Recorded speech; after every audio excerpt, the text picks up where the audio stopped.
lovely new offering from Erin. So, hi, Erin. How are you doing? Good. Hey guys, thanks for having me on. Yeah, Thank you welcome. so much for tuning in with us today. It's so good to Yeah, connect. So, absolutely. our mutual friend Sky Jensen introduced us, and Yep. around the same time that I was connecting with Nick Bro, who has Yeah, a exactly. very cool name. I love Nick Bro. And so, yeah, tell us. Well, Kristall had a thought about it, Yeah, so yeah, no, I just exactly that. Tell us what you're working on, what you wanted to share with our community. Yeah, so I have an awesome masterclass that I'm really excited about coming up on Monday, and it's free for everybody. It's called Divinely Aligned Love, mm, and it's meant to target this idea of codependency, or just simply because codependency can mean different things in different contexts, but simply being dependent on other people for your improved happiness. So this is a context that we all grew up with, and I feel like it's time to start having really honest conversations with ourselves about what that would look like if we were completely free of this in our relationships with others. So it's not just about intimate relationships, it's about all of our relationships. But definitely around this concept of breaking free of codependency. Beautiful. So nice. you said that's a masterclass starting on Monday. So this coming Monday, August the I have no idea what day it Eighth is. Lionsgate. Uh, August 8th is Lionsgate. Amazing. Nice. August 8th. What time do people need to tune in for that? Well, they do need to register first, but it's Amazing. 12 p.m. PST. So once they register, even if they can't make it for that exact time, the replay link will be sent in an email through the registration email. Because a lot of people can't make it on the exact call, Totally. Although if you can make it on the call, it's so much better because we do a lot of interactive, participatory kind of stuff. The work I do is all about embodiment, and so I'm, we're constantly going back into the body Mm, to integrate the concept. Knowledge and information will only get you so far. mm, You have to Amazing. integrate it in order to see the results in your life. nice. Totally. So how long is the call? We usually go for about an hour. Wednesday, Thursday, Friday are a little different because we have guests come on. Okay. So those would go a little bit later. Um, Usually no later than an hour and a half. Super cool. Nice. Amazing. Yeah. So, for everyone who's tuning in, before we get into too much detail and kind of the background of where this all sprang from, make sure you check out how can they find the sign up link. Where is the best way to go? We're going to share that in the comments here for you guys when we repost these videos. But yeah, tell us where can they find sign up to be able to join you. Yeah, absolutely. So there's a couple of different ways. The Facebook group is kind of the hub where we're posting all of the content. So they can find my Facebook group. It's called Awakening Personal Power, and request to register and answer the questions because I want to get to know you, I want to get to know who you are and what you need, and learn how I can support you. So that's probably the easiest way. Once you get in the Facebook group, you'll see all the information about the master class. It's also my Insta. It's in my link in my Instagram. So either way. Nice. And who is this for? Like, what would be sort of like the ideal Yeah. people that would So love I this? usually work with coaches, spiritual leaders, even if they don't consider themselves teachers in the community, they're people who have been studying law of attraction for a while. Abraham are some of the teachers that they usually know, Mm-hmm. Bashar, Mm-hmm. Bentino, Mm-hmm. uh, yeah, Nick Bro, Yeah. I've worked with a lot of coaches that trained with me with Nick. Nice. So we do a lot of work together. So yeah, people have a really good foundation Mm, in what law of attraction is. mm, I use the work of Dr. Joe Dispenza mm. to create kind of the context for my classes. Nice. So he wrote a book called Breaking the Habit of Being Yourself. Mm, And I read the book 20 years ago. And it basically describes the formula for moving from your old personality to a new personality, a new creative personality. mm. So that's the basis of my future self embodiment courses, and this is one of those courses. This is an intro to one of those courses. Amazing. Oh, that's so fun. And tell everyone a bit more about sort of what else you've got going on and why you're doing what you're doing, kind of a little background. Yeah. Well, for this class specifically, um, I feel like I'm now understanding the components of how a relationship works in such a different way than I have in the past. Mm. Especially around this idea of codependency. Like, I personally always felt it was so difficult to extract myself from what my partner was doing in a romantic relationship. That's usually where I saw it, because the mirror is so close, in a romantic relationship, Yeah. that you can really see where your gaps are in your spiritual development. And so, for a long time, I pretty much found myself powerless to find my own happiness, my own joy, and my own power within an intimate relationship. And I ended up breaking free of that. And I just want to share that with people. Beautiful. Nice. Thank you for doing that work. Yeah. It's very important. Yeah.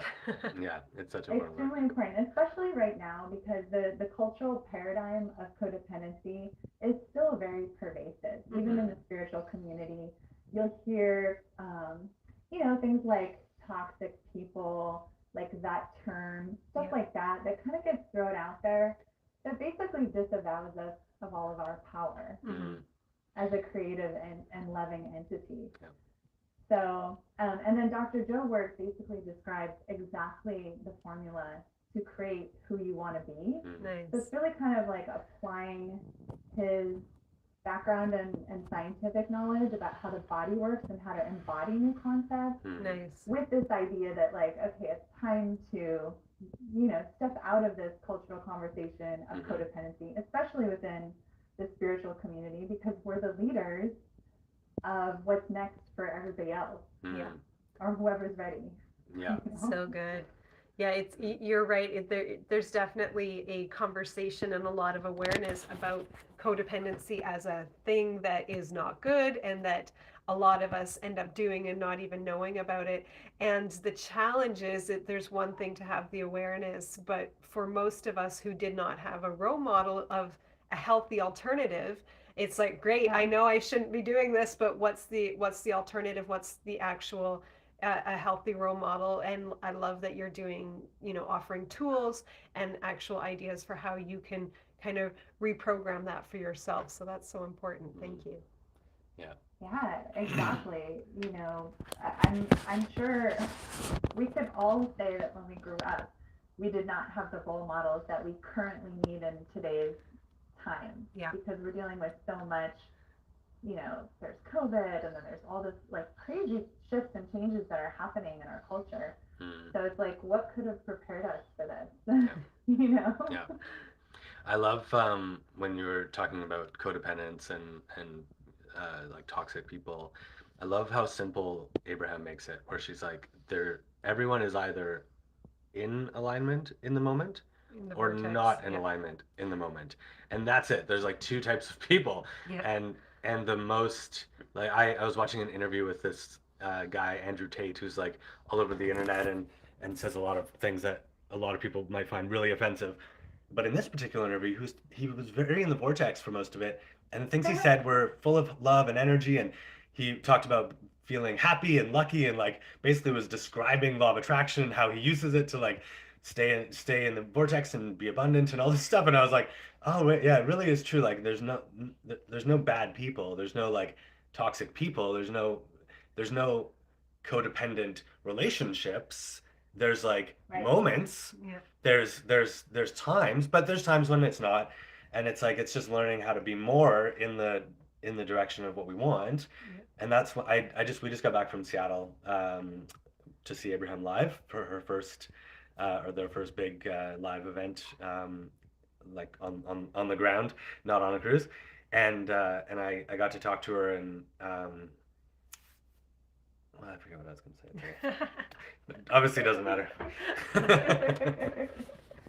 But yeah, in line with what you're saying in terms of, there being no toxic people, it's only in those moments where we feel powerless that we would even Right. start to describe anything else as poisonous to our own emotional well-being. Good When in point. reality, the only thing that's poisonous to our emotional well-being are the chemicals that we produce inside of our bodies, Yeah. which are the hormones that Yeah. are created from the thoughts that we Yeah. think, which are projections of our own view of ourselves Yeah. onto somebody else. So Yeah. it's literally like, I don't know what to do with my own toxic thoughts. I don't know how to handle my own toxic thoughts.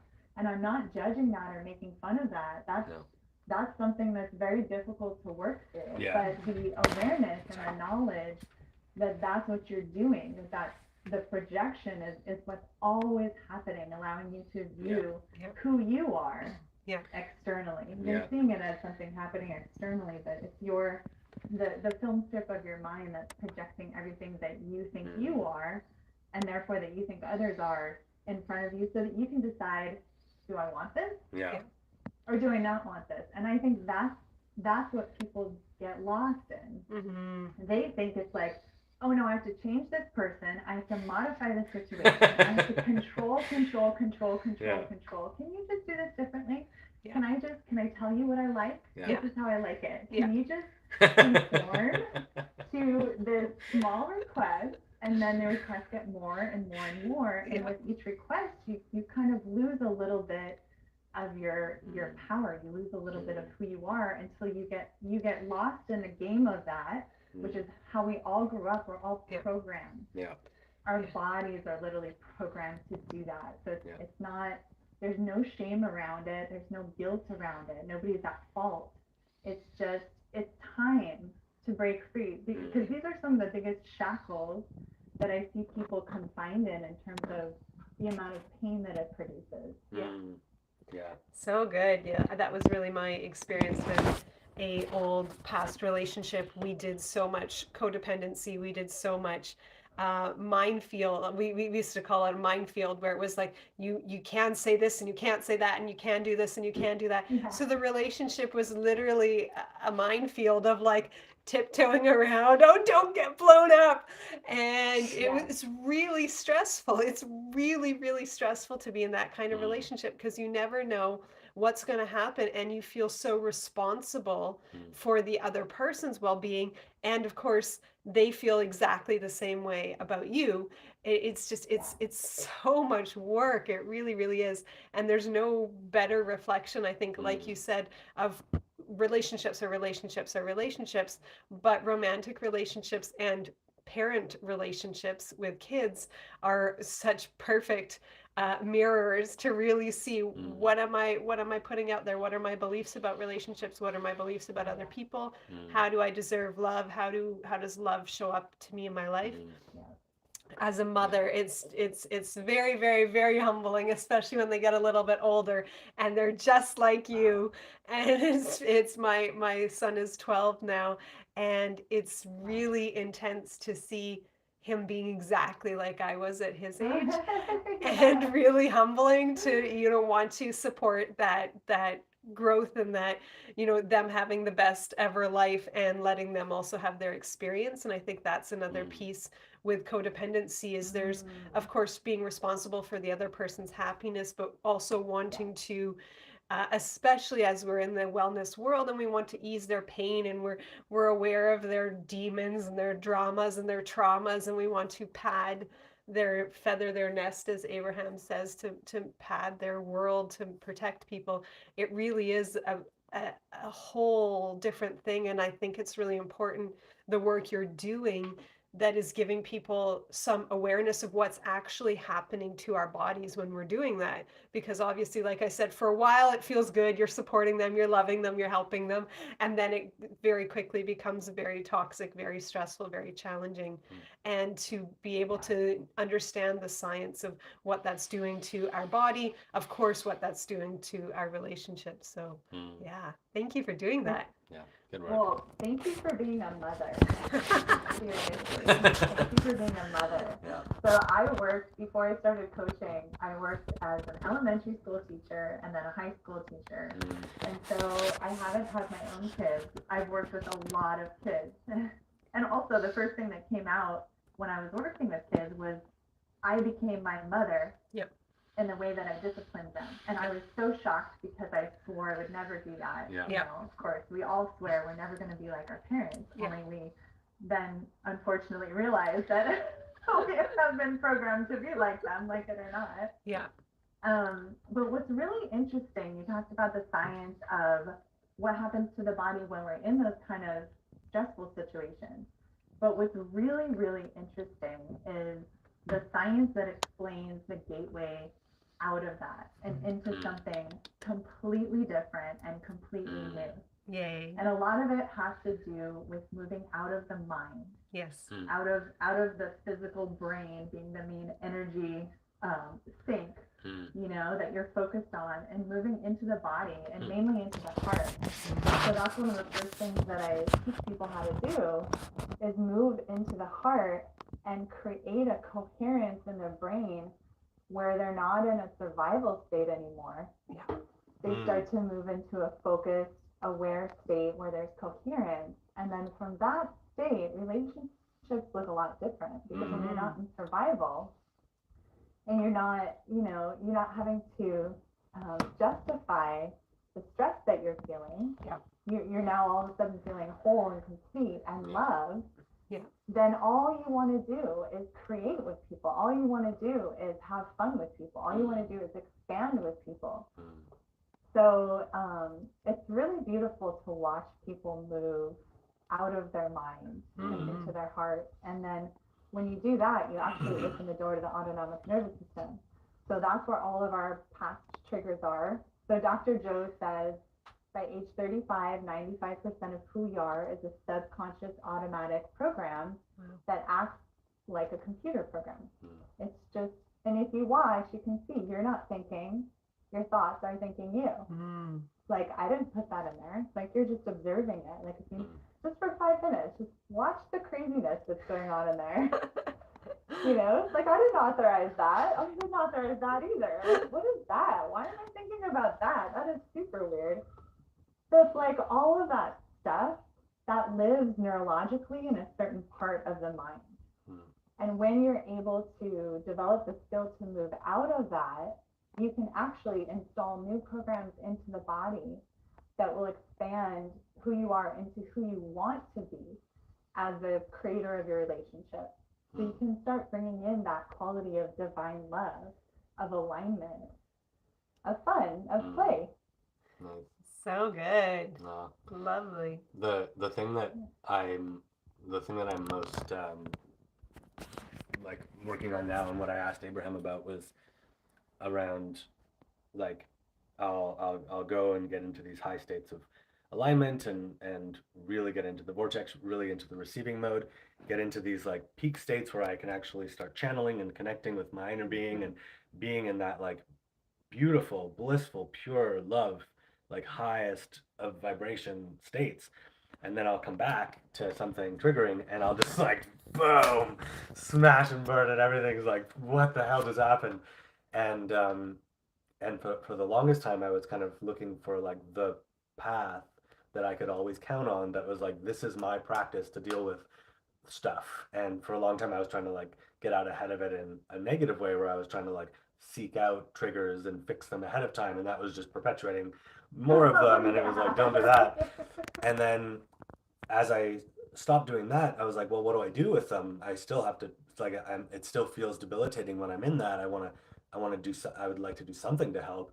And so I kept trying to like figure out like, what's the path? Like, what do I do? What's the one thing that I can do that will just work every time? And what Abraham told me like a few weeks ago was, there's not one path, there's a path of least resistance, and it'll vary whatever practices you know or you'll receive. Like, it'll depend on where you're at. And I've been really observing that like a lot of the times it's okay to just let it go when a trigger comes and notice it and just distract or just there's just not enough momentum. There's more positive than negative momentum, and it just doesn't have any traction. And so I just stop thinking about it. It goes away. And then sometimes it's like there's like crying, and I need to actually like breathe it out, and it's like I can't. I'm so in like trauma response, like fight or flight, that I just need to like release the energy and be in my body and like let that emotion go. And then sometimes it's somewhere in between, and it's just been fascinating to.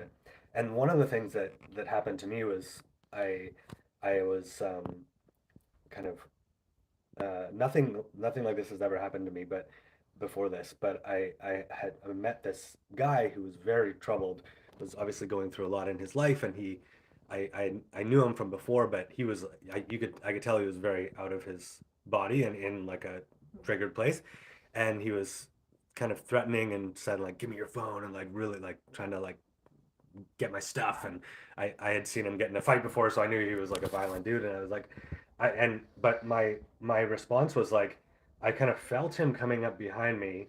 I immediately like jumped away to safety. I don't even really remember how, but I like distanced myself enough that I was like 10 feet plus away from him, and I was very clear. And then I just ran like the other way and went into a shop, and he left.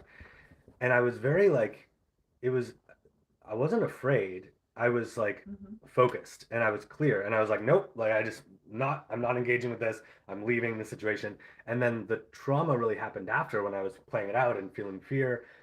And what Abraham said to another person in Seattle about their kids playing outside was like, you might have fear that something bad is going to happen to your kids, but that fear isn't your isn't the truth. It's because if there really was a danger, you would be the most clear, the most focused, the most like a dex, like you would just be able to move so quickly and clearly, and just create such safety for your kid, because that's so important to you. And that's been really helpful in thinking like, every time I'm feeling this fear of something, it's like it's not true, because if the actual thing that I was afraid of was happening, I would be very clear. I'd be very. It's like your whole body is designed to like, run from a tiger or whatever, right? Like we're good at that, and so that's been really interesting to see. It's like, oh, I'm in a place where I'm receiving fear. I'm receiving a feeling of like scared or whatever it is. And all that means is like, in this moment, I am out of the vortex enough to receive that, and I can shift away from it. And I used to think, oh, I have to go and fix that thing. I have to get to the root of that thing. I have to clear my childhood, blah, blah, blah. And now it's like, oh no, I just have to get back into the path of least resistance and find the next thing, and it'll work itself out. It'll unfold. I'll be guided if there is deeper work to do. I'll be guided if it's just an easy thing. And that's been really like, that's been the biggest shift for me in the last little bit. So many gems in what you're saying. I think, it in relationship to like being afraid of something versus that thing actually happening. Yeah. If you start noticing your programs or the automatic, Dr. Joe calls it your past self, right? Because that really is a culmination of all your past experiences and the events and triggers that have happened and stored themselves in your body and your neurology. So you'll notice that you switch topics in order to keep a baseline of fear. So let's say your baseline of fear on a 1 to 10 scale is out of 5, and that's your norm. You'll actually look for topics to churn for the energy of fear, because it's familiar to the body, and the body is basically programmed to be able to do that. Which is why the thoughts themselves are automatic. They're completely automatic. If you watch them, they're automatic. And when you're in that moment, there really are no thoughts. You're acting, right? Like if something were to happen, you're just like, okay, you ran. Yeah, just like, purely in the body, like quiet mind. You were like, should I go? No. Should I not go? Very clear. What if I do this? Yeah. What if I do that? You know, and so you just went. Yeah. So I think that's an important thing to remember, is that those programs, those energetic programs, will find their own justifications for existence. And so your ability to be the most loving, aligned person that you can possibly be is really contingent on your ability to A, be aware of those programs, and B, step outside of those programs. And there are infinite solutions, right? In every moment, in any given time frame, there are an infinite number of possibilities. There are an infinite number of thoughts that we can think. There are an infinite number of openings that are there before us. But we're not able to see the infinite number of paths of least resistance, if you will. You know, we're only able to see what we can let into our belief systems, the filter of our belief systems, which is all based on the past self. So the cool thing is, as you continue to work on yourself and you continue to reprogram your mind to new thoughts, you upgrade the operating system, you start having these new ideas, these new feelings, and your programs get upgraded and you don't have as much resistance to work through. But you also get easier at stepping out of even the good programs into that space of infinite possibility. And from there choosing, because those paths of least resistance are infinite. So from that space, you start to see all of the openings and you get to choose. But until you can step outside of the program, you can't actually choose because you're being chosen by the program. They're choosing your thoughts, it's choosing your emotions, it's choosing your behavior. So it's so interesting. It's really fascinating. It's like being in a sea of radio channels, and like you can only receive the one that you're on that frequency of, and that there might be like many different types of songs on that channel that are like a similar vibe. And it's so funny, like I'll be going for a drive, and if I'm in one state, I'm just receiving really nice thoughts, and if I'm in another state, I'm like, I have to actively like fight these, like not fight, but like I'm like, like I don't want to think that, like, and then that's what I guess Abraham talks about meditation. It's like something has to happen to either distract or soothe or something to kind of shift out of that. Even something that's actually helped me is when I'm in the receiving mode, there's a very like consistent stream of thoughts that I get over and over again that are just uplifting, soothing, relaxing thoughts that feel really good to me. Words that are like, everything's okay, it's blah, blah, blah, blah. And I found that when I'm out of the vortex and I can't meditate in the moment because I'm doing something, or it's just too hard. I'm really like out of it. If I just repeat the thoughts from the receiving mode, even though I'm not receiving them, I'll get myself to a point where I'm then receiving them. Like it'll occupy my mind enough, and I guess it's a familiar neural pathway or whatever, right? Like it's so funny how it works. It's like, I think of it like a GPS locator. So it's like once you bend to that vibrational, emotional state, you can go back to that anytime you want. Yeah, right. And the more you're there, the easier it is. And the same with the negative. The more you're there, the easier it is to go back and get triggered by it. Yeah, Kristall has to go in. And that's just when you're in the process of programming and deprogramming. And if you're aware of which way you're going and what you're programming yourself to be, and if you're very highly aware of that, like if you, like we literally sit down and recreate our identity. What kind of thoughts do we want to think? We create a name for our future self that we're stepping into. We create the energetics, what emotions we're going to be stepping into. What behaviors are we going to have? What kind of people are we going to be around? What kind of opportunities are going to come to us? And so many times people say the exact thing I wrote down is the exact thing that people are starting to say to me. Wow. Like I have a friend, a coach friend who's been part of my program for a while, and his whole thing is mind-blowing epiphanies. He's the most amazing coach that I've ever worked with. And he's like, you know, we did our training program together, and he coached me, and I'm like, where did this guy come from? So his whole thing is mind-blowing epiphany, and that's what he does. And he created this identity called Grandmaster Mind Blower, and everybody on his coaching calls would be like, oh, you just blew my mind. Oh, you just blew my mind again. And literally, I would sit there and watch, because I knew he had created this, right? So I'd be on one of his coaching calls, and I'd be watching people just spitting back the exact words that he had created himself to be. And I'm like, wow, this is like clockwork, you know? Yeah, right. Because they're receiving from he then becomes one of those channels of like radio signals of thoughts that other people can Yep. pick up on. I love that one because we've raised money a couple of times for our companies, and Mhm. the first time we did it, we had a number in mind that we wanted to raise and a percentage, and we just spent a month just getting really clear on the vision, really excited, really like pure fun, pure like vision and excitement and like future, and there was no like detail tasks to kind of focus on now that would take us kind of out of that space of like not Mhm. just like in the vortex but like full like just so excited all the time, like I love really that. hot, like crazy fun. And within it was like 3 weeks or a month of doing that consistently because we were building this deck, this investor presentation. This guy calls us out of the blue. Haven't talked to him in like 2 years. He attended one of our events. No idea really who he was. Didn't know he was any kind of investor. Like I thought he had like a coffee stand, and like I Okay. just figured he owned a. Like, I don't know. Like didn't know him Yeah. from Adam. Like Yeah. whatever. So he calls us up out of the blue and he's like, "Hey, are you guys looking for money right now?"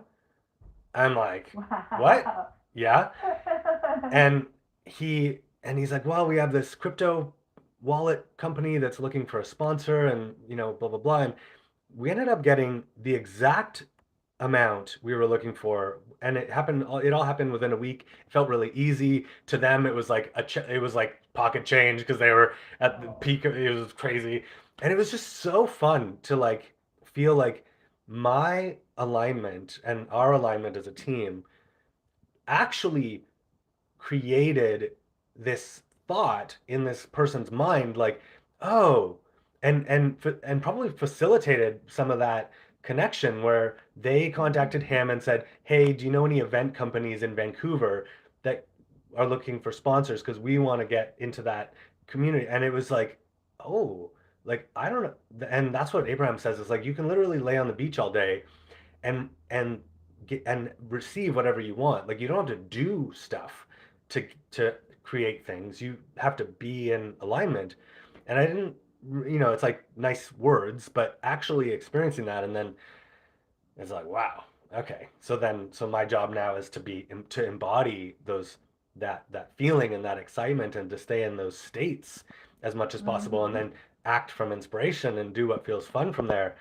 And it's just been such a like complete change because I grew up with very like me, I have to do it, I have to get it done, I have to like act, I have to like force it and Yes. focus and push and whatever. And it's like it's not, it's actually the opposite, because that keeps it away. That works on weak parents and some people, but like not the universe, and it doesn't Yeah. get you what you want. And yeah, it's It's the so funny. manipulation strategy Yeah. that we're used on us to get us to do stuff for people who are like, can't you just do this one little thing so I can be a little happier? Yep.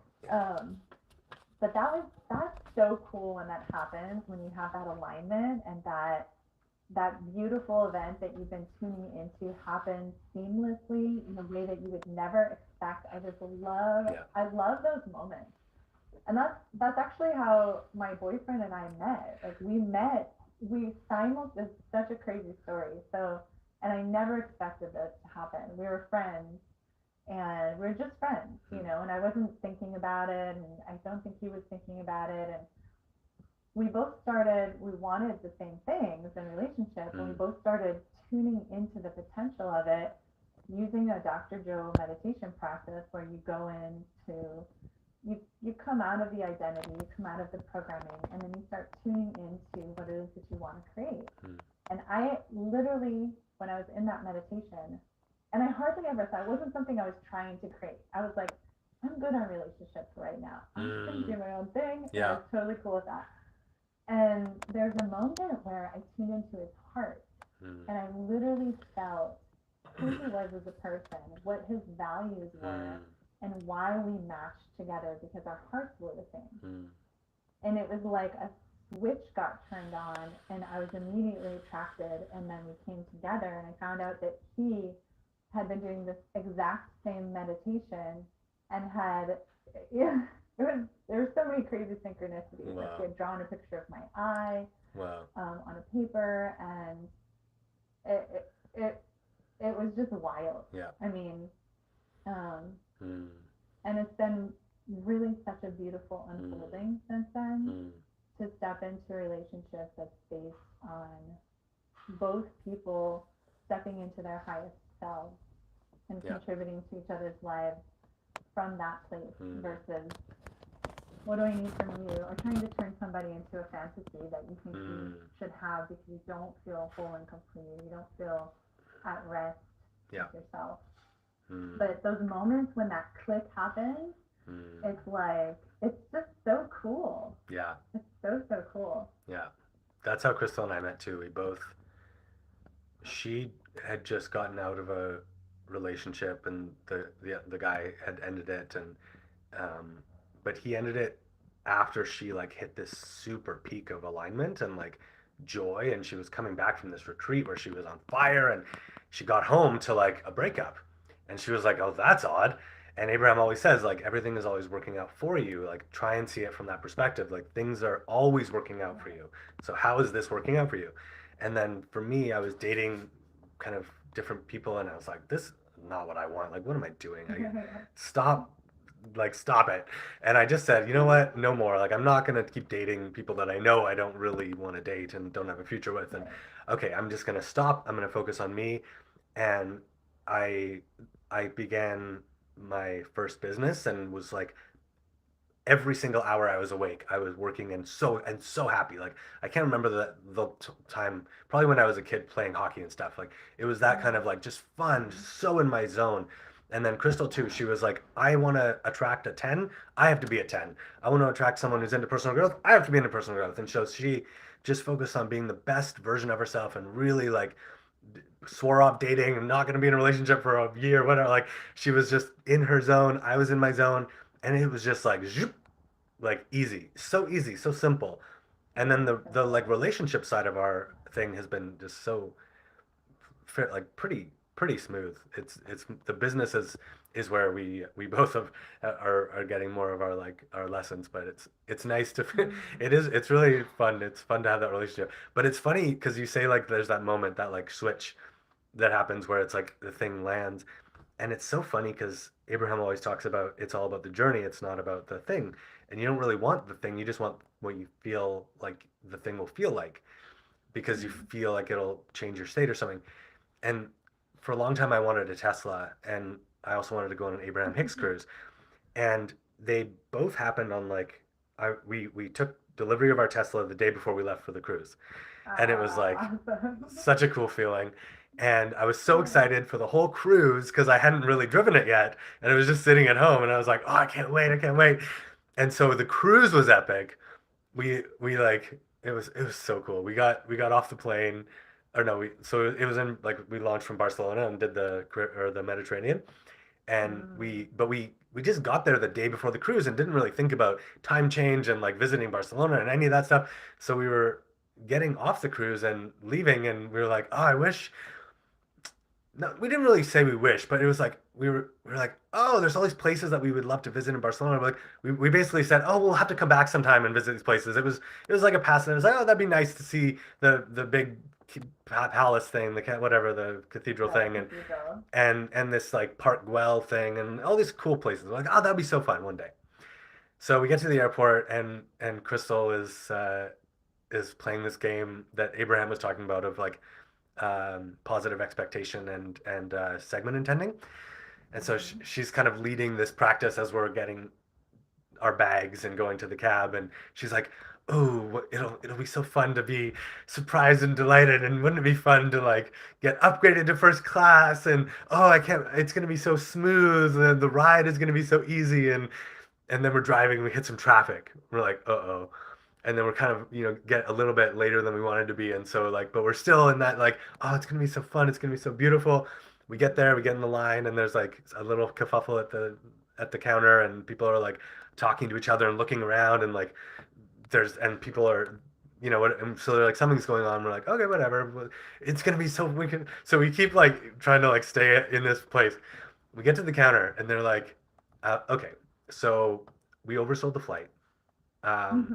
If you if you're open, we'll pay you 900 euros each, plus pay for 2 nights in a hotel, plus pay for all your meals, plus pay for all your transportation to just go 2 days later. Barcelona. And I was like, what? So great. Like, that is way better than getting upgraded to first class. Come on. And we didn't even know that was possible. Cool. And it was just the coolest thing. And so we come back, I get in the Tesla, and the first feeling I have is like, oh, like, this is fun, but like, what's next? Like, Yes. cool. Like, I love it. It's amazing. I drive every day. I love my Tesla. But like that moment of actually like getting it for the first time and actually getting to drive it was a bit of a letdown because I had been building up so much for years. I've been thinking about it and, you know, excited about it on the trip and even like talked to Abraham about it. And she was like, yeah, think about the Tesla.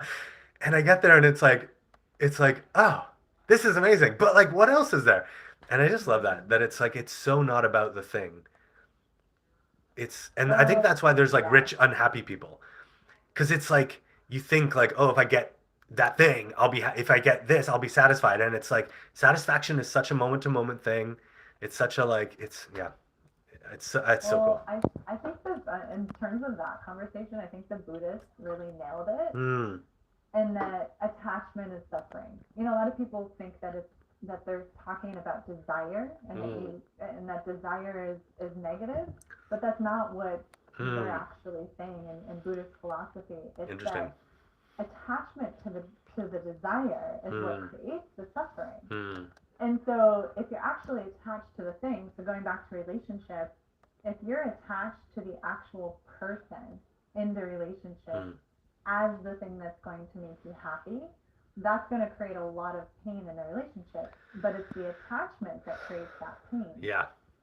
It's not the desire to be with that person and share joy and share love, because those are all very positive things. Yeah. But the moment that you become attached, you lose your power and you lose your ability to give to the relationship. So it's like it kind of short circuits what the infinite potential of who we are and what we have to offer on a moment to moment basis. You know, so depending on how much attachments we have in life or how much attachments we have in relationships, it can feel very, very heavy. You know, you can get controlled by your attachments. Your whole life can be controlled by your attachments. Yep. You know, like the Lord of the Rings is like my precious. You know, I mean that relationships can turn into that. You know, relationships can turn into I'm never going to let this go, and then of course you kill the relationship. But releasing the attachment and tuning into the desire without caring how it's going to come, when it's going to come, the pathway that's going to unfold, and knowing that everything empowers you, then you can even be in those situations that don't feel good, like where you're literally experiencing negative emotion, because we all know that closest relationships are going to bring forth challenges. Doesn't matter how good of a match you are, it's going to bring forth those parts of you that need to be evolved, that want to be evolved. And that's a lot of times why people get into relationships on a subconscious level. They're asking for rapid, accelerated evolution and expansion in their life experience. And intimate relationships are such a great way to do that. Yeah, it's so fun. There's I forget who said it, but something like that relationships are not, oh gosh, I can't remember. Like, relationships are not about creating happiness, or it's not about, but it's about like growth. It's more, I mean, I forget the quote. Yeah, Eckhart Tolle said it's super cool in one of his chapters in what was his first book? Now. Yeah, so in there he's got a chapter on relationships, and he said if he goes through all sorts of scenarios. He's like, and then you're going to realize X, Y, and Z, and you're going to realize that the relationship is not meant to make you happy. You know, and it talks about all the disappointments that we experience. Right. Yeah, I think that was it. Yeah. And then he said, you know, if you use the relationship as your spiritual practice, then you can actually use the relationship to awaken. Yeah. And that's a very high level intention. You know, I mean, a lot of us, I know for me personally, I just wanted to be in a relationship with someone really amazing that checked all my boxes, Now, like I enjoy the challenge because it brings forth an aspect of me that creates a larger version of myself. Mm-hmm. So it's like in order to hold space, let's say for the other person, I need to be somebody bigger than I've been before. Mm. So I need to step into a more open-hearted and loving person in order to do that. Mm. And so the relationship becomes this beautiful, and that's how I feel my relationship is now. Mm. It's like this beautiful evolution, but the word that keeps coming up is generosity. Mm. It's a generosity, really is giving Mm. to the other person the best parts of yourself because it feels so good, because you love them and you want to share the best parts of life with them. So instead of asking them to give it to you, like, here, Yeah. I already have it. Yeah. Do you want to see this? So what about this? You know, and Yeah. then it gives the other person the opportunity to do that too if they want to. Yeah. Should never be an expectation, like, oh, they have to be, you know, I see some people get very hung up on, like, they have to be super spiritually evolved, you Mm-hmm. know? Like, what does that mean? Like, we're all on the path. Mm-hmm. We are all doing our best. Mm-hmm. Yeah. None of us is better than any other person. Mm. None Yeah. of us is more spiritual than anybody else. We all live in the same physical and non-physical conjunction of reality. Yeah. Like, we're here creating. Yeah. There's a lovely book called The Afterlife of Billy Fingers, and I've never read it. it's unbelievable. This woman channeled her brother after he passed, and he walks her through his journey of the afterlife, and it is unbelievable. I read only the channeled portions of the book because I just wanted to like get that part, and it was so mesmerizing. It's probably the most impactful piece of media, movie, book, anything that I've ever like experienced, and it completely transported me to that state and that awareness. And the fascinating thing was that he was a like drug addict, drunk, gambler, abusive, like not the type of person that people would consider spiritual. And he died like drug overdose on the streets. Like he didn't like get to some enlightened place. But in his afterlife, he was shown that like this was part of his soul's uh, journey, and it was something that he wanted to experience, and he actually kind of transcended into whatever else that I forget exactly what it was, but it's like he chose not to reincarnate on Earth. And a lot of people have this belief that like you can't like you have to like evolve out of that, like being in the body is like some like bad thing and you have to kind of be spiritual enough to get out of it. And it was so interesting because it felt like it really embodied this principle of like we're all these pure love spiritual, and you see it, babies, like they're all the same, like puppies, it's all we're all the same like pure love energy. And then whatever happens happens and we have these experiences, but it really embodied that principle of like everyone is pure love, and whatever happens is it's just what happens. And Abraham talks about um, the like the soul is so old and so vast in lifetimes that this lifetime, this our whole life, 100 years or whatever, to our soul is like going to a movie. It's like 2 hours. It's like I can imagine. whatever. It's just one. It's important and it's beautiful, but it's one thing. And she talks about death as being like someone was finished with their experience in the movie and they left, and you'll see them when you go out. Like it's no big deal. You don't have to hold a funeral in the movie theater. Like, whatever. I mean, do whatever you want. But that's funny actually because when my dad passed away, I was he had cancer, and I was at the house when he died, and I saw his body the morning after he died. And I go upstairs, and I'm 15, and I'm I go up and I look, and I'm like, in my mind, in what felt like 15 seconds, I experienced like I was like, oh, that's not my dad. That's a shell. Whoever my dad was is not that. And Yeah. so if my dad wasn't his body, then he was something else. And if he was something else, that something else is still here. It's still somewhere. And if he's still somewhere, he wouldn't want me to sit around being sad. I'm going to play hockey. And I literally, in Wow. like that amount of time, was like, bye, mom. I'm going to play. Like, I literally, and she thought I was nuts and tried to get me to like mourn and grieve for like years. And I just had I had such a good relationship with him. We had like cleaned up any stuff. Mm. We were clear, like all good. And I just knew it in that moment. I was like, oh, that's not him. He wouldn't want me to be sad. I'm going to play. And it was such a funny, and that's what Abraham says. Uh, Years later, Abraham was talking about death and like the appropriate amount of time to grieve is a minute, and you've done your time. Like Mhm. go on with your life. Like you don't need to like hold yourself in a state of pain to honor the remember your loved one. They wouldn't want that. That's not what it's No, about. and not for them, Yeah, right? exactly. Yeah, so funny. Yeah, it's like in the mind of the infinite, what is one lifetime? Yeah, It's really hard to comprehend. yeah. But it's so great that you had such a connection with the afterlife Hmm.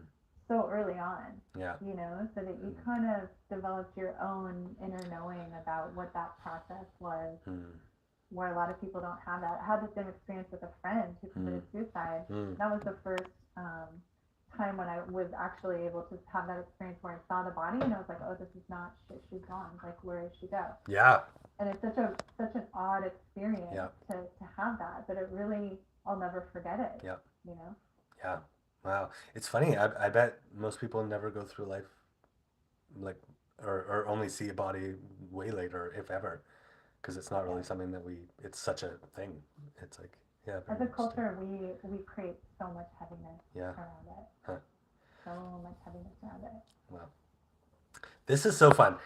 Kristall is the sweetest person in the world. She literally came in and she's like, don't I'm going to eat. Don't forget to ask these questions before you close. Like she is the best. That's awesome. She is definitely the like, you know, operations to my like creative. I love So it. she said when ending, repeat what, where, when, how to find her. And then I also wanted to quickly walk you through Unite and just show you a little Yeah, bit of what you can do for on there. sure. What would you like to do first? Um, I guess I'll just share real quick about Yeah. my program, and Okay. then we can do that. Yeah. So yeah, it starts Monday. It's 12 to 1, and we go each day. Each day builds on the day before it. It's a 5-day masterclass. Divinely Aligned Love is the name of the course, and it's all about stepping out of codependency and into your divinely aligned lover archetype. Mm. And it's free. So Mm. I have a link in my Instagram bio, and then on my Facebook group, Awakening Personal Power, and also on my Facebook personal page, I have a bunch of info on it. So my personal page is just Erin Lawrence. So yeah, those are the ways. Perfect. And we'll get the links in here, and if you see it, just drop your link in one of the comment things. And then let me see. How do I? Should I share the screen? I'll share the screen. Yeah, sure. Okay. Um, can you see? Yep. Nice. I'm going to disable floating pattern, hide floating meaning controls. There we go. And go to Unite. All right. So yeah, unite.love for people who don't know. Um, you can say how you're feeling. This doesn't do anything right now other than just give you a chance to check in. But eventually, we're gonna make it so that the algorithm of what content you see is based around how you're feeling right now and is intended to like Oh uplift you. wow, that's awesome. Yeah. So like each you can actually rate right now. You can rate each post of like how you feel, and Oh, eventually this will lead to like, oh, this person was feeling sad, they watched this video, it helped them feel better. Maybe the next person who feels sad would like this video, and that kind of stuff. So wow, um cool. so basically the right now the main page is like a feed, like Hmm. Facebook or whatever, and you can like, comment, share, to whatever. If you share on the love feed, it just pops up as the next post. It's all in order of time. So that's the default, and then I think you can here like you can arrange it from what has the most engagement, and then it'll show you like the posts that have the most stuff, or what's the newest members. Again, it's super early. We've got about 1,500 members and 500 businesses, so it's not really popping yet, but it's soon. And the thing that we're super excited about is the love stream, which is this is that's how I created the Zoom call that we're on right now. Is I just basically clicked on this create love stream, and it pops up, and you can either go live now or create a future one.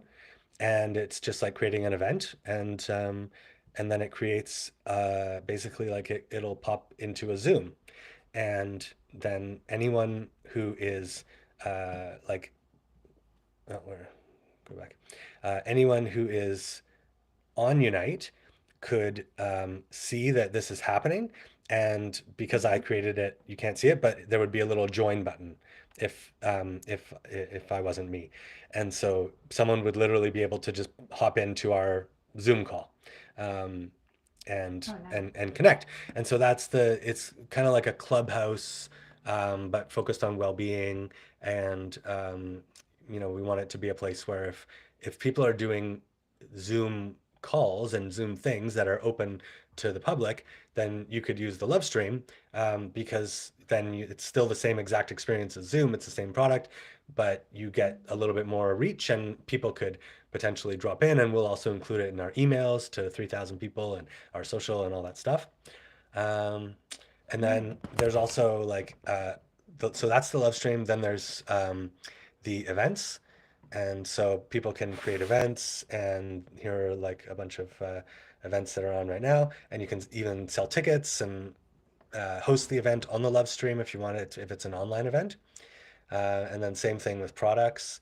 Um, People can add products and sell them. And right now we don't have a services section yet for like coaching or massage, but that's going to be something that we build. But for now, if people want to create like a PMF therapy, that's a service, but it's here as a product. And then there's certain things like people can get shipped to them, whatever.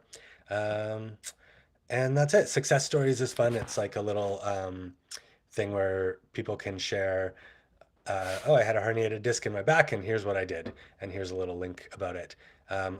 This is my personal one. I had some Sounds cavities. very useful. Yeah, I did this, and it works. And so that's that. And then you can see who else is on there. This is just a little like snippet of like what are the events, products, and love streams that are active right now. And this is the filter. You can also filter for like, I only want to see posts about yoga, and then that will you can search that. And how do you there is a way to, yeah, filter keyword yoga, and then apply filter, and then it basically will just like show you posts that have that in it, and you can control that with the tag or not. So that's the basics of it. Do you have any questions, any thoughts? Yeah, so anybody can use the love stream. Yes, anyone can create a love stream. Right now, it's literally happening on Unite's Zoom account, so you can only have one at a time, and we're building towards being able to do it like Clubhouse, where you can have multiple, but they started out with just one. And so what we're planning to do is kind of launch almost like a festival style, where there's like, Erin has her weekly meeting at this time, and then I have my weekly meeting at this time, and then you can kind of pick where you want to go. And the fun thing is that when you're promoting your thing to your people and you're sending them to Unite, then they see everyone else's stuff, and vice versa. And so if we get 100 people all sending to 100 people, all of a sudden everyone has an audience of, what is it, 10,000 versus 100, Yeah. right? And so there's a lot of value in this kind of like community and co-creation stuff. So yeah, that's Yeah, absolutely. I totally agree on that. yes. How do I oh, there we go. Escape. There we go. Stop share. Good. Cool. Yeah. Thanks for the walkthrough. Yeah. I've been in there. I've posted my events in there and stuff like that. I didn't know about the love stream. Yes. So that's awesome. Yeah. So do you sign up to stream the live stream at a certain time, or Yeah, what do you do if you're like, hey, I want to use the live stream? you can either just go live right now, or you can create a future live stream and then that lets you sort of book your slot for future. Uh, And we'll work towards having like a recurring feature. Right now, I think you just have to create like multiple different live streams. And then okay. our goal is we want to help and actually create like Facebook events with the creators as co-hosts on Unite's page on Mhm. Facebook and share it on other platforms so that we're actually inviting and promoting to like get that initial momentum to Mhm. like build it, and maybe even do like a festival, or sorry, like a summit style launch where we have like Yeah. a few days or whatever weekend of like a bunch of different awesome experiences and That would be coaches and awesome. healers and stuff. And yeah, it would be great to have you on there. So we will reach Yeah, out I would love that. when we're ready. Yeah. Yeah, keep me posted. Yes. Well, thank you so much. Yeah. I so appreciate it. Yeah. This was great. It was so great to drop in Definitely. and connect. Yeah. Ditto. Yeah, It's so fun when we get to just like fly and jam because we're right on the same wavelength. It's like it's just the best. totally. Yeah. Totally. Yeah. Yeah, I gotta make my way back to Abraham cruise. I was doing one every year for a while. So good. It was so fun. And then COVID, and I haven't been back since then. But Yeah. I know they're back in session. They're Yeah. just so much fun. I met so many amazing people on those, Yeah. and I just love. It's like you're in a seminar and then you're going and playing, and so it's like, It's so good. and you're in this amazing space, you know, Yeah. and then you're on the cruise. Yeah. Have you seen the Adriatic one? No, I Oh. went to the Let me show the you right now. Mexican one.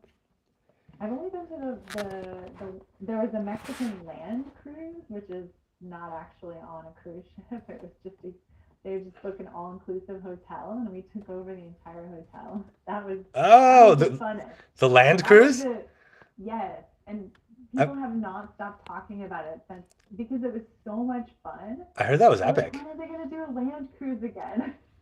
Yeah, that sounds amazing. So check this It one was out. so fun. Italy and Adriatic coast. So you land in Rome Oh, wow. and you go to Croatia, Montenegro, Greece, and then all over Italy.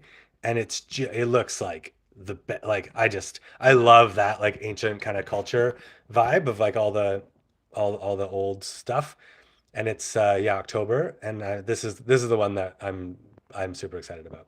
I think they have a New Zealand one, and yeah, we went and visited the Colosseum on our last trip. Yeah, I mean the Mediterranean is just so lovely, and it's so warm. I just Yeah. loved it.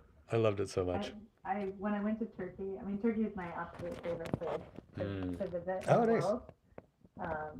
That was my experience with the Mediterranean. It's just so gorgeous, so beautiful. Love it. But yeah, I have my eye on the New Zealand one, Whoa. but I kind of have competition in November, so Yes, yes. I don't know. I know. There's a trip to Peru also in the works, Oh, nice. so we'll see. Have you seen the new, I don't know if it's new, but the Gaia TV show with, it's called Initiation with Matthias De Oh yeah, Stefano? Matthias De Stefano. I love him. He's the bomb, dude. I love him so much. He is so tapped in. Yeah. I just think it's amazing. I didn't know there were people out there that had the gift of memory No, me neither. and they remembered all of their lifetimes. Like, it's just so remarkable Yeah. to watch him talk. I mean, he just streams all the information out, and Yeah. he also controls the weather. Have you seen this? I know. It's so crazy. He changes the weather Yeah. when he goes places. They Yeah. know him as, I forget what he did, was like the rain man or the wind man or Totally. something. It's like, It's wild. this is the next level. I love it. I love it so much. I found him on Aubrey Marcus's podcast. Oh yeah, Aubrey Marcus. Yeah. Yeah, and I started watching Initiation, and I was like, Oh, this cool. guy is beyond brilliant, and he's Yeah. like a kid. Yeah, He's like he's young. 25 or something. Yeah. I love it. Yeah. I love it so much. I can't wait to like connect and do something with him. He's just really special. Oh yeah. Yeah. I And he's got rewatch those a such lot. kind heart. So yeah, just so easy and clear. He has a really good, there's a second show on Gaia about his journey that he took around the I world. watched that one So too. amazing. And it's really nice to kind of get that personal sense of his journey and a bit of his like ups and downs, and it was Oh just yeah, so good. Yeah. that part was really cool because then Yeah. you're like, oh, someone at his level, because I consider him to be like at the highest level I could be Yeah, aware yeah. of that exists in this reality. Yeah. But besides like Eckhart Tolle, you know, he's like at that level, right? Yeah.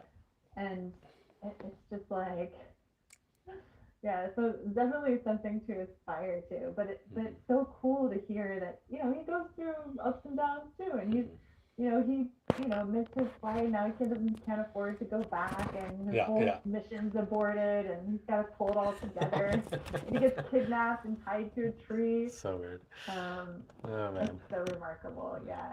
Yeah. But you know what I think is a real testament to, if you have trust Hmm. in divine alignment, if you have trust that everything is empowering your mission and is empowering you, um, and your soul's journey, you know, as you're talking about, it's like that sweet spot can allow so much good to flow through, so that even when you're in those tough circumstances, you might be feeling negative emotion, but you're still connected to the bigger picture.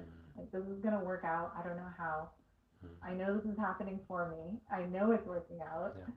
I'm looking forward to this working out. Yeah. But yeah, to me that was a testament on trust. Yeah.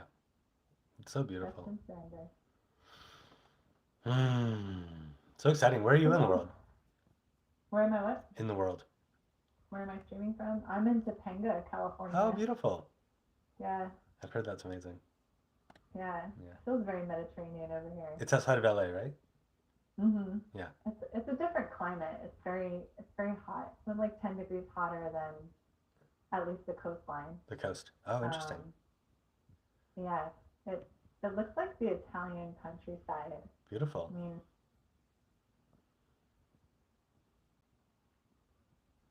you got the little hills and the little, you know, the shrubs and the trees and the hot sun everywhere. Nice. Like, you feel like you're in Tuscany. You're like, oh, on a Tuscany vacation. Oh, that's good. I love that. We kind of have that. It's called the Okanagan, and it's like our desert.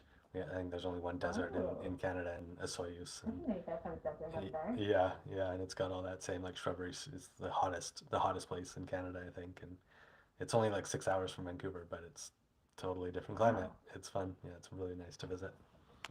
Not even I've 6, definitely like heard 4 of it hours. before, Yeah. because I grew up right near Niagara Falls, Oh, cool. so like 45 minutes away. So, yeah, right near the border. Nice. Ah, so good to talk to you. I wanna come visit. I've heard so many amazing things about that community down there, and I can't wait to come and say hi. And if Yeah, you come check out. if you guys we just finished a meeting with this amazing group out of San Francisco, I think mostly some like ex Google employees and do you know Wisdom 2.0, that crew? They do like No, it's like consciousness and technology kind of blend. like wisdom, No, like just like actual wisdom. dome. No, like just Okay, because we have a wisdom a wisdom. Yeah, yeah, I've thing heard in of it. LA, It looks so where cool. they do like, you know, Full it's dome projections and yeah, the projections, the sound baths, yeah. that kind of stuff. We actually that was our first event as a Oh. company was doing full dome projections here in Vancouver. Oh wow, Yeah. that's awesome. Yeah, it was epic. It was so good. It was kind of like a Cirque du Soleil vibe, and it was the first time where we really hit that like mainstream, like grandmas and kids and like dates and like random people were coming, and we knew maybe 5 to 10% of the attendees of like of 250 people. We knew like 20, but like we know most of the kind of like spiritual conscious community, so it was mostly just people who'd heard about it, whatever, and then it was I think it was just the right amount of like it wasn't it wasn't asking people to do anything other than sit and watch, and it also had a vendor marketplace, and so there were these like things that made it really appealing, and it was called Dream Journeys. And it was at the planetarium, so people got the kind of like, so it was so cool, but it had a really deep message and it was powerful, and then there was all these vendors and healers and things happening, so it was like it was a really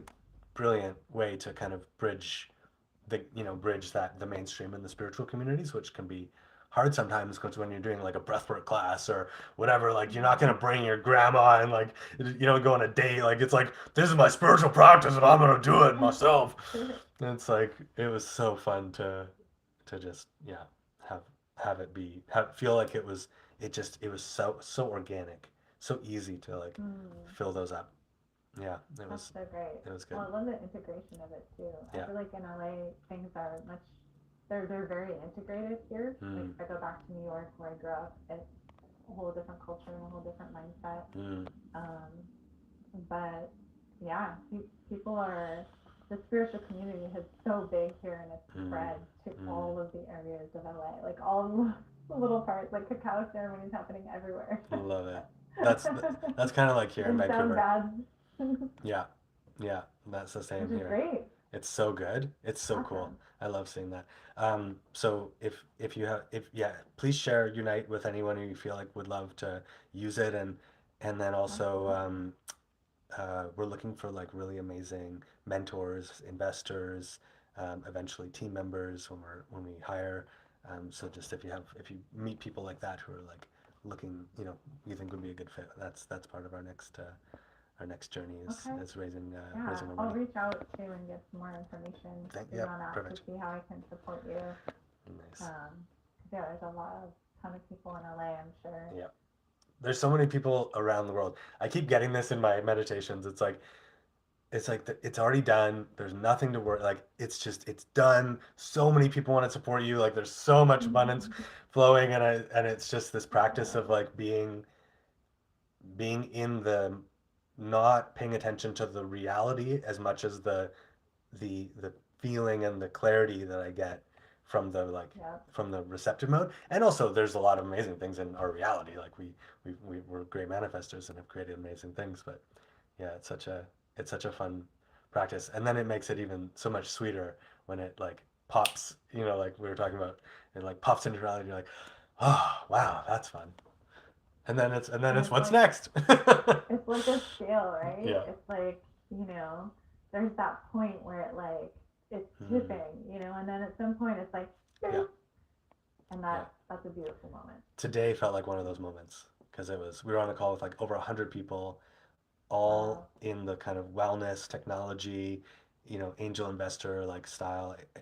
Everyone on there was just like, you could feel it was such a cool vibe from all over the world, and it was really cool. Like I'm super excited to connect more with that group.